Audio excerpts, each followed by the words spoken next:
1997년 4월 함경북도 청진의 신상초등학교 운동장. 5학년 여학생 50명이 한 줄로 서 있었습니다. 평양에서 온 선발관들이 걸어왔습니다. 여학생들, 바른 자세로. 12살 수지는 줄 중간쯤에 서 있었습니다. 심장이 두근거렸습니다. 너 이름이 뭐니? 김수진입니다. 음악은 배우니? 바이올린을 3년째 배우고 있습니다. 남성 선발관의 눈빛이 달라졌습니다. 성부는? 깨끗합니다.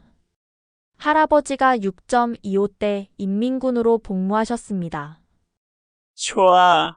너 이리 나와봐. 총 5명이 선발되었습니다. 축하한다. 너희는 5과에 선발되었다. 위대하신 김정일 장군님께 기쁨을 드리는 영광스러운 임무를 맡게 될 것이다. 집으로 돌아온 수지는 어머니에게 소식을 전했습니다. 엄마, 나 5과에 선발됐어. 어머니의 얼굴이 환하게 밝아졌습니다. 수진아, 우리 수진이가 평양에 가는구나. 우리 같은 평범한 집안에서 이런 영광이. 어머니는 기쁨의 눈물을 흘렸습니다. 그날 저녁 집안은 축제 분위기였습니다. 이웃들이 축하주를 들고 왔습니다. 수진아, 평양 가면 잘해야 한다. 우리 집안의 자랑이다. 그날 밤 수지는 생각했습니다. 평양. 나 평양에 가는 거야. 큰 무대에서 연주할 수 있을 거야. 12살 소녀는 몰랐습니다. 영광이 아니라 올감이었다는 걸.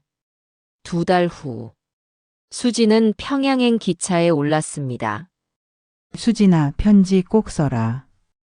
응, 엄마. 걱정 마. 기차는 24시간을 달렸습니다. 평양역에 도착했을 때 높은 건물들과 넓은 도로가 보였습니다. 청진과는 완전히 달랐습니다. 금성중학교. 담장이 높았고 경비가 삼엄했습니다. 너희는 오늘부터 일반 학생이 아니다. 위대하신 김정일 장군님을 모시는 특별한 임무를 받은 선택받은 소녀들이다. 여기서의 생활은 비밀이다. 일과가 시작되었습니다. 아침 6시 기상. 오전에는 음악, 무용, 외국어. 오후에는 정치 학습. 수지는 하루 5시간씩 바이올린을 연습했습니다. 손가락에 굳은 살이 박였습니다. 처음 3년은 견딜만 했습니다. 수지는 자신이 예술가가 되고 있다고 믿었습니다.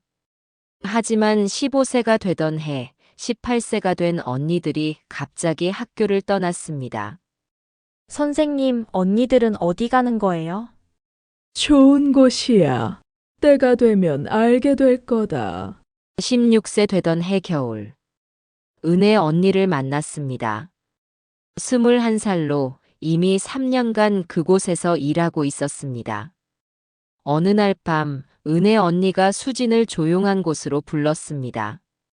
수진아, 너 몇 살이지? 16살이요. 그럼 이제 2년 남았구나.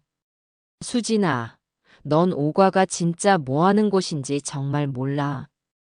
장군님께 기쁨을 드리는 예술 공연을 하는 곳 아니에요. 은혜 언니가 쓴웃음을 지었습니다. 처음엔 나도 그렇게 생각했어. 금요일마다 파티가 열리는데 거기서 공연을 해. 하지만 그게 전부가 아니야. 공연이 끝나면 술이 오가기 시작해. 장군님과 간부들이 우리더러 옆에 앉으라고 해.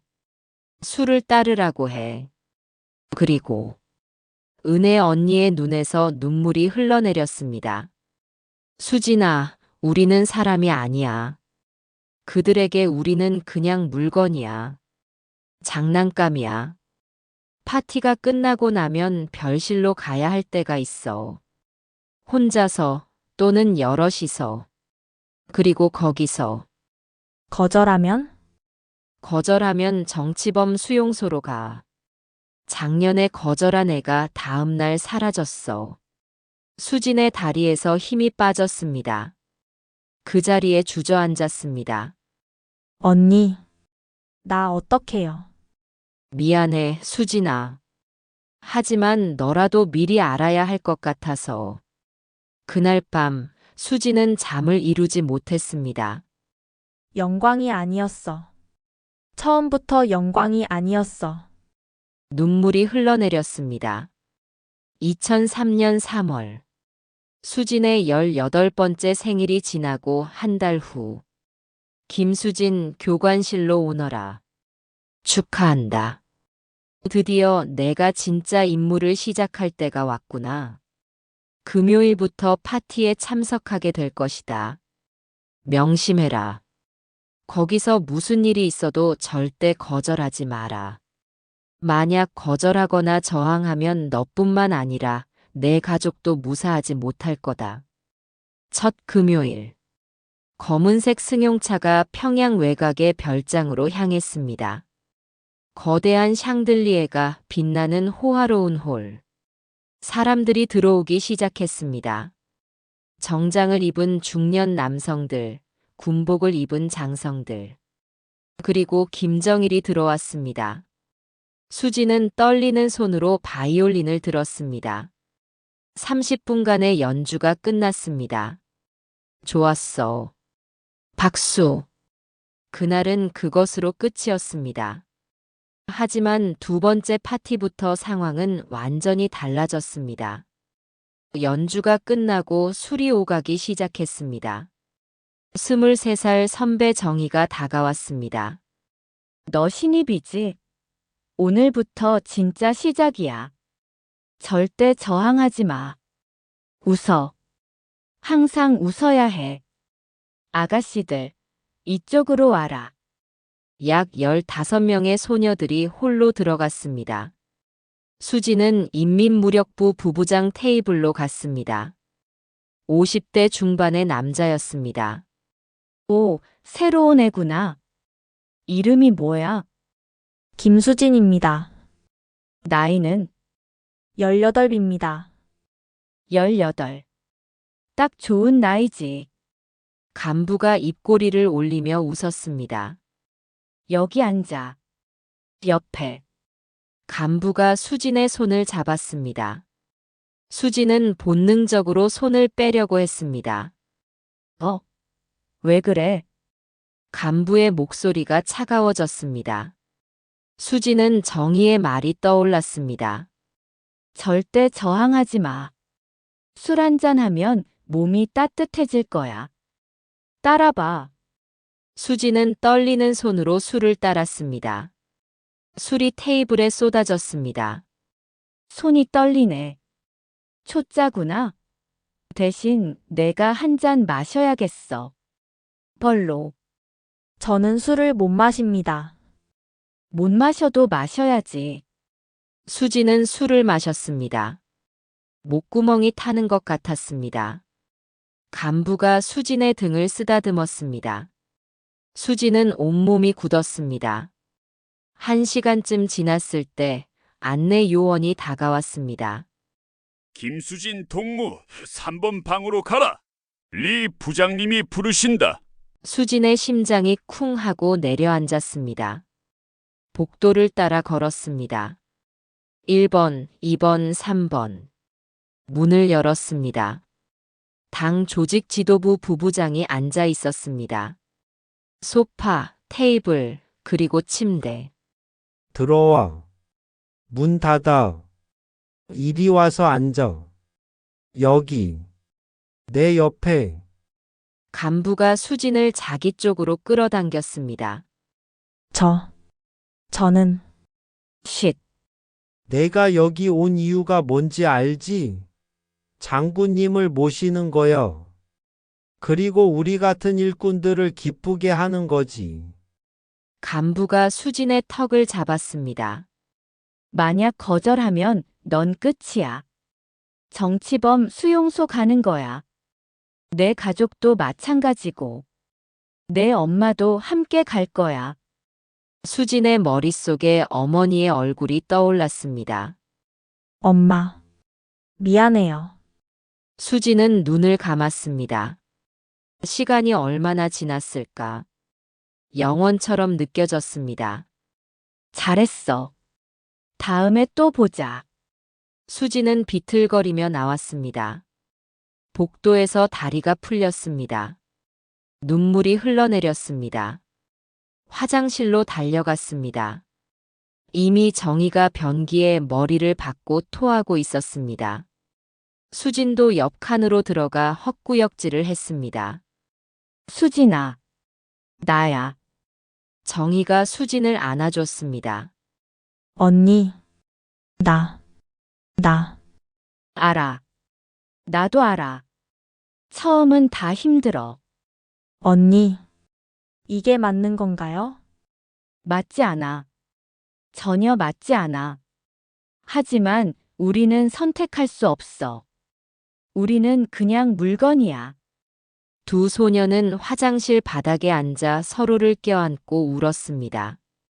차를 타고 숙소로 돌아가는 길, 약 10명의 소녀들이 모두 창밖만 바라보며 소리 없이 울고 있었습니다.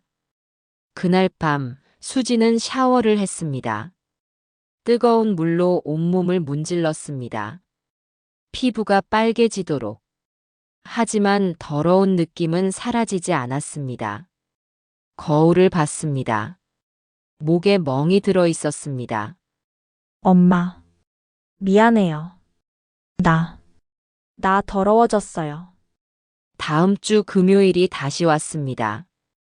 같은 일이 반복되었습니다. 매주. 어느 파티에서 19살 명숙이라는 소녀가 저항했습니다. 싫습니다. 저는 안 갑니다. 저는 사람입니다. 물건이 아닙니다. 이 계집이. 간부가 명숙의 뺨을 때렸습니다. 딱. 명숙이 바닥에 쓰러졌습니다. 간부가 발로 찼습니다. 당장 끌어내. 보이부 요원들이 명숙을 끌고 나갔습니다. 놓아요. 나 잘못한 거 없어요. 명숙은 다시 돌아오지 않았습니다. 다음 날 정희가 말했습니다. 명숙이 정치범 수용소로 갔대. 2년이 지났습니다. 2005년 봄. 수지는 20살이 되었습니다. 2년간 매주 같은 일을 반복했습니다. 수지는 이제 완전히 변해 있었습니다. 감정이 없었습니다. 2005년 5월 어느 날 밤. 은혜 언니가 찾아왔습니다. 수진아, 나 나갈 거야. 탈북할 거야. 언니. 여기 있는 것도 죽는 거나 마찬가지야. 나 7년째야. 더 이상은 못 견디겠어. 차라리 자유를 위해 죽는 게 나아. 은혜 언니가 수진을 꽉 껴안았습니다. 수진아, 너도 나중에 기회가 되면 나가. 여기는 지옥이야. 우리는 다시 사람이 되어야 해. 언니 조심해요. 꼭 살아서 자유로워지세요. 응. 수진아, 너도 꼭 살아남아. 약속해. 그것이 마지막 대화였습니다. 다음 날 새벽. 은혜 언니가 없어졌습니다. 창문이 열려 있었고 침대 시트를 묶어 만든 줄이. 일주일이 지났습니다. 수지는 조금씩 희망을 가졌습니다. 하지만 2주 후. 사감이 말했습니다. 내일 오전 9시까지 정복을 입고 정문 앞에 집합하라. 다음 날. 약 50명의 소녀들이 버스에 탔습니다. 30분쯤 달려 도착한 곳은 평양 동쪽의 한 큰 운동장이었습니다. 운동장에는 이미 수천 명이 모여 있었습니다. 모두 검은 옷을 입고 있었습니다.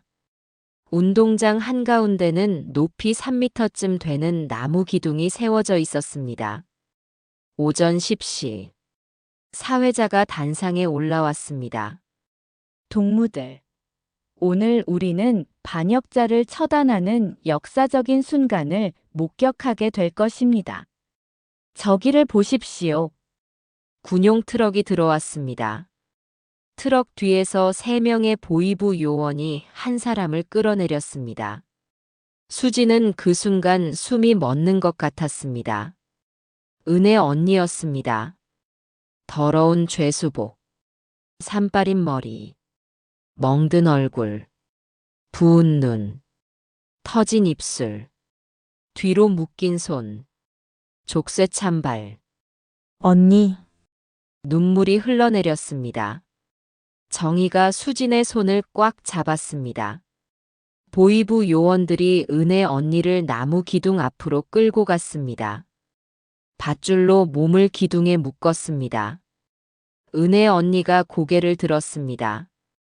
그 순간 은혜 언니와 수진의 눈이 마주쳤습니다. 멍든 얼굴 속에서도 그 눈빛만은 살아 있었습니다. 두려움도 있었습니다. 하지만 동시에 후회하지 않는다는 듯한 단호함도 있었습니다. 동무들, 저기 묶인 여자를 보십시오. 이름은 최은혜, 나이 28.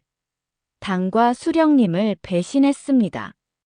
군중들 사이에서 야유가 터져 나왔습니다. 배신자, 총살하라. 사회자가 은혜 언니 앞으로 갔습니다. 마이크를 얼굴 앞에 들이댔습니다. 최은혜, 내가 저지른 죄를 인정하느냐? 은혜 언니는 대답하지 않았습니다. 그저 하늘을 바라봤습니다. 대답하라. 보이부 요원이 은혜 언니의 뺨을 때렸습니다. 딱 입에서 피가 흘러나왔습니다. 은혜 언니가 천천히 고개를 들었습니다. 입을 열었습니다. 나는 후회하지 않는다. 운동장이 술렁였습니다. 뭐라고? 그래. 나는 후회하지 않아. 나는 자유를 원했어. 인간답게 살고 싶었어. 입 닥쳐. 하지만 은혜 언니는 계속 말했습니다. 저기 앉아있는 소녀들을 봐. 12살 때 영광이라고 속아서 지옥으로 끌려온 아이들이야. 우리는 사람이 아니야. 그들에게 우리는 물건이야. 닥쳐. 즉시 집행하라. 4명의 군인이 나왔습니다. 소총을 들고 은혜 언니에게서 약 10m 떨어진 곳에 일렬로 섰습니다. 은혜 언니는 다시 수진이 있는 쪽을 봤습니다. 마지막으로 눈이 마주쳤습니다. 은혜 언니의 입이 움직였습니다. 소리는 들리지 않았지만 수진은 읽을 수 있었습니다. 살아남아라. 수진은 고개를 끄덕였습니다. 조준. 발사. 쾅. 쾅. 쾅. 쾅. 내 발의 총성이 하나처럼 울렸습니다. 은혜 언니의 몸이 뒤로 젖혀졌습니다. 고개가 앞으로 떨어졌습니다. 침묵이 흘렀습니다. 5월의 바람이 은혜 언니의 머리카락을 흔들었습니다. 이것이 배신자의 말로입니다. 수지는 그 자리에 앉아 울었습니다. 모든 소녀들이 울고 있었습니다. 학교에 돌아왔을 때 정희가 말했습니다. 수진아, 은혜 언니의 마지막 말. 들었지? 살아남아라. 우리도 언젠가는 나가야 해. 그날 밤 수지는 주먹을 꽉 쥐었습니다. 언니, 나 살아남을게요. 그리고 나갈 거예요. 은혜 언니의 죽음 이후 수지는 조심스럽게 준비하기 시작했습니다. 금요일 파티는 계속되었습니다. 하지만 이제는 귀를 열었습니다. 요즘 함경북도 쪽 경비가 허술하더라고. 두만강 상류는 물이 얕아 10월쯤 되면 더 낮아지고 중국 쪽에 브로커들이 많아졌대.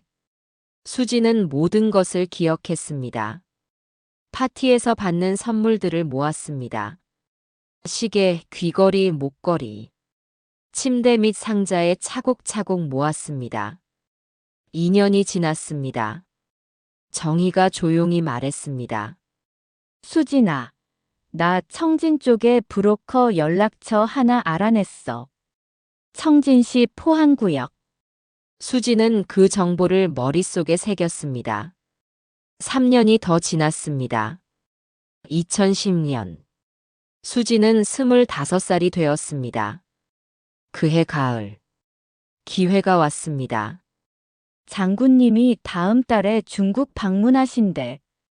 경비 인력이 그쪽으로 빠지겠네. 수진의 심장이 뛰기 시작했습니다. 이때다. 10월 어느 날. 수지는 교관에게 외출 허가를 신청했습니다. 바이올린 줄을 사야 해서요. 알았다. 6시까지 돌아와라. 수지는 가방을 챙겼습니다. 옷 몇 벌, 신분증, 그리고 8년간 모은 귀중품들. 정희가 찾아왔습니다. 수진아, 오늘이야? 두 사람은 꽉 껴안았습니다.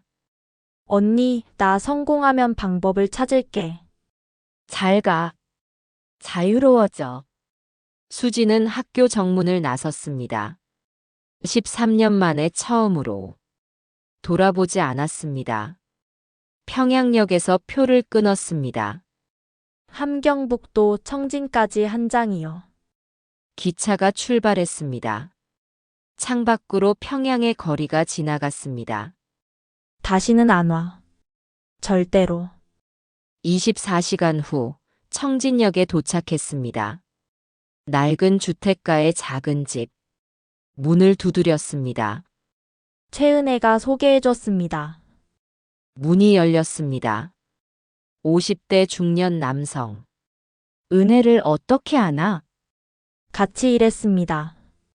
오가에서. 은혜가 죽었다는 건 알고 있나? 네. 제가 봤습니다. 남자의 표정이 부드러워졌습니다. 돈은 수지는 상자를 꺼냈습니다. 간부들한테 받은 거구나. 이 정도면 두만강까지는 데려다 줄 수 있어.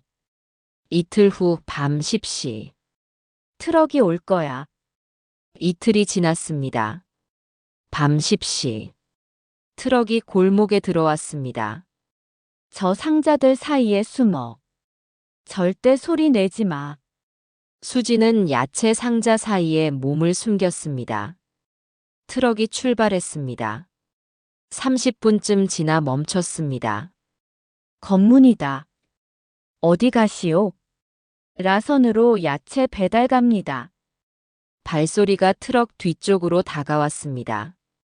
수지는 숨을 멈췄습니다. 줬소. 가시오.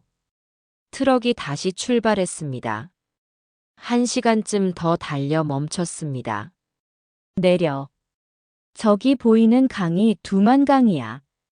30분 안제시도 나게 속에 건너야 해. 경비 순찰이 30분마다 돌거든. 중국 땅에 닿으면 바로 뛰어. 뒤돌아보지 마. 감사합니다. 행운을 빌어. 남자는 사라졌습니다. 수지는 홀로 남았습니다. 어둠 속에서 자유를 향해 걸어가기 시작했습니다. 20분쯤 걸어 강둑에 도착했습니다. 두만강. 달빛 아래서 물이 흐르고 있었습니다. 건너편은 중국. 자유. 수지는 신발을 벗어 가방에 넣었습니다. 강물에 발을 담갔습니다. 차가웠습니다. 은혜 언니. 저 지금 갑니다. 언니가 하려고 했던 것 제가 할게요. 수지는 강 속으로 들어갔습니다. 발목, 무릎, 허리, 물살이 셌습니다. 하지만 계속 나아갔습니다. 반쯤 왔을 때였습니다. 멈춰. 거기 누구야? 손전등 불빛이 강물을 훑었습니다. 경비대였습니다. 멈춰. 쏜다. 쾅. 수진의 머리 위로 총알이 스쳐 지나갔습니다. 은혜 언니. 저는 살아남을 거예요. 수진은 멈추지 않았습니다. 계속 나아갔습니다. 또 한 발, 또 한 발. 쾅. 쾅. 총소리가 계속 울렸습니다. 하지만 어둠 속이라 정확히 조준하기 어려웠습니다. 수진의 손이 강 건너편 땅에 닿았습니다. 중국이었습니다. 있는 힘을 다해 몸을 끌어올렸습니다. 그리고 일어나서 뛰기 시작했습니다. 뒤에서 총소리가 들렸습니다. 하지만 점점 멀어졌습니다. 수진은 어둠 속을 계속 달렸습니다. 폐가 터질 것 같았습니다. 다리가 풀렸습니다. 하지만 멈출 수 없었습니다. 한 폐가 앞에서 쓰러졌습니다. 누워서 하늘을 올려다봤습니다. 별이 보였습니다. 평양에서는 볼 수 없었던 맑은 별들. 나왔어. 은혜 언니. 저 해냈어요. 눈물이 흘러내렸습니다. 기쁨, 슬픔, 안도. 모든 것이 섞인 눈물이었습니다. 13년. 12살에 선발되어 25살이 된 지금까지 영광이라고 믿었던 것이 지옥이었던 13년. 하지만 이제 끝났습니다. 2010년 10월 두만강을 건넌 후 수진은 6개월간 중국에서 숨어 지냈습니다. 2011년 4월 라오스를 거쳐 한국 대사관에 도착했습니다. 탈북자 보호 신청하러 왔습니다. 2011년 5월 인천국제공항에 도착했습니다. 자유다. 나 정말 자유로워진 거야. 하지만 자유는 생각보다 어려웠습니다. 밤마다 악몽을 꿨습니다. PTSD 진단을 받았습니다. 신림동 원룸, 식당 아르바이트, 검정고시, 야간 대학. 낮에는 일하고 밤에는 공부했습니다. 2015년 중국에서 연락이 왔습니다. 수진 씨 어머니가 작년에 돌아가셨답니다. 연좌제로. 수진은 며칠간 울었습니다. 하지만 다시 일어났습니다. 2016년 대학 졸업. 북한 인권단체 취직. 2019년 얼굴을 공개하고 증언을 시작했습니다. 안녕하세요. 저는 김수진입니다. 저는 기쁨조였습니다. 2020년 책을 출간했습니다.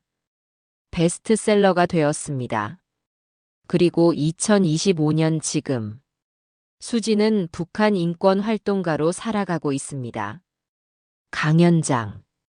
200명의 대학생들이 앉아 있습니다. 안녕하세요. 저는 김수진입니다. 강연이 끝나고 한 여학생이 다가왔습니다. 선생님, 지금도 북한에 기쁨조가 있나요? 네. 지금도 있습니다. 지금도 12살 소녀들이 선발되고 있습니다. 영광이라는 이름으로. 그럼 우리가 뭘 할 수 있을까요? 관심을 가져주세요. 잊지 말아주세요. 그리고 이야기해주세요. 많은 사람들이 알아야 합니다. 사무실로 돌아오는 길. 수진의 휴대폰에 문자가 왔습니다. 선배님, 저예요. 정희예요. 저도 작년에 탈북했어요. 수진은 눈물이 났습니다. 정희 언니. 언니, 어디예요? 지금 바로 갈게요.